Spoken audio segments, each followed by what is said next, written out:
Unboxing থেকে।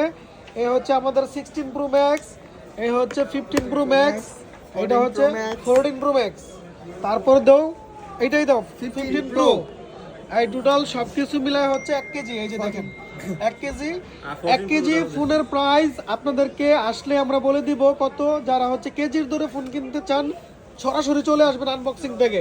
আচ্ছা ভাই, এখন আপনি বলেন আপনার এই যে কেজি হিসেবে যে আমরা মোবাইল বিক্রি করতেছি, আপনার অনুভূতিটা বলেন। বাংলাদেশে সর্বপ্রথম কেউ কেজি হিসেবে মোবাইল আর এরকম আপনাদেরকে দেখা দিতে পারবে না। হুয়াওয়ের মেশিনে, হ্যাঁ সমস্যা নাই, আমরা 1 কেজি ফোন, এটা কিন্তু হুয়াওয়ের মেশিনে, হ্যাঁ হুয়াওয়ের মেশিন দিয়ে আমরা হচ্ছে যে 1 কেজি ফোন, 1 কেজি মেপে দিব। 1 কেজি ফোনের প্রাইস 16 কত হইতে পারে ভাই? হ্যাঁ 5000 টাকা কেজি। কি বলেন? আসেন দিয়ে দিব সর্বোচ্চ একবারে। এনে যে ফোনগুলো আছে সেম ফোনগুলোই দিয়ে দিব ভাই। এগুলা কিন্তু রানিং ঠিক ফোন, আছে? এটা কিন্তু আবার এই নষ্ট ফোন না ভাই। যে রানিং ফোন, সব কিন্তু রানিং এই যে ফোন, রানিং ফোন, running সব ফোন। রানিং ফোন, সব রানিং ফোন কেজি হিসাবে